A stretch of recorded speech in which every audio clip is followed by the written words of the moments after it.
حكمة محشش: المرأة مثل الكهرباء، إذا أحسنت استخدامها أنارت لك حياتها، وإذا أسأت استخدامها كهربت الإجابة. الستات بتوع زمان تلاقيها عمالة تذبح وتسلخ وتقطع وتعور ايديها وتقطع صابعها وتسألها مالي، تقولك لا ولا أي حاجة، ده جرح خفيف. تيجي على بنات اليومين دول لو فتحت علبة دبسي وضفيرها اتكسر تطلع على الفيسبوك وتكتب شفت الموت بعيني.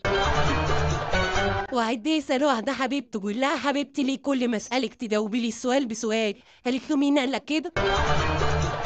واد تخين قوي، ابو خاف عليه من كتر التخن اللي هو فيه.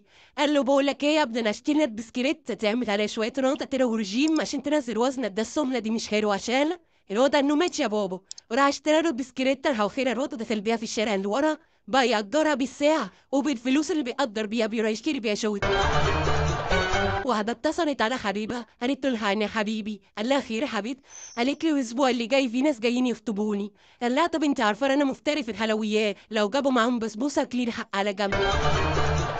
واحدة بتسأل جارتها بتقول لها انت رايحة فين؟ قالت لها رايحة اجيب عيش من الفرن. قالت لها طب رايحة تجيب عيش من الفرن ليه حاطة المكياج ده كله في وشي؟ قالت امبارح رحت من غير مكياج وقفوا لي في طابور الرجال. واحدة عجوزة بالتاكس، سواق التاكس من بنجلاديش، فالعجوزة راحت مطلعة الغازات بصوت عالي. السواق قعد يضحك، قالت له يا خنبوس وكمان بتفهم عربي؟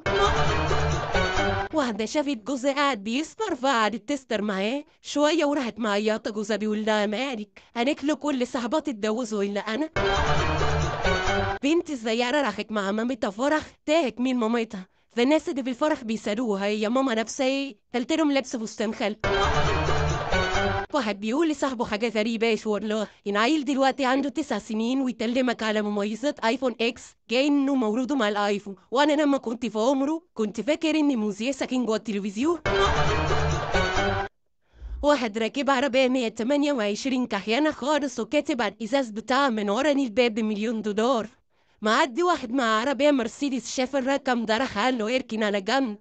نزل له من العربية، قال له ازاي العربية دي ب1,000,000 ما المرسيدس اللي معايا دي تعمل كام؟ فبتاع ال 128 قال له انت عارف عربيتي فيها ايه؟ قال له لا ما اعرفش. قال له طب تعالى اوريك. فتح الكبوت ودعت الكربرة تلت باله عفريت، انا اكل 2 شاي دلوقتي حالا. في ثانية جاب له 2 شاي. بتاع المرسيدس فرح قوي، راح جايب له ال1,000,000 دولار وقال له خد التمن العربية المرسيدس دي وسيب لي ال 128 دي. خد العربية ال 128 وطلع على الصحراء، فتح الكبوت ودعت الكربرة تلت باله العفريت. شبيك له البيت تطلب ايه؟ قال له شايف الصحراء دي؟ قال له ايوه شايف. قال له عايزك تعملها لي جناين ومدن ومسارح قال له يا استاذ انا بجيب شاي بس.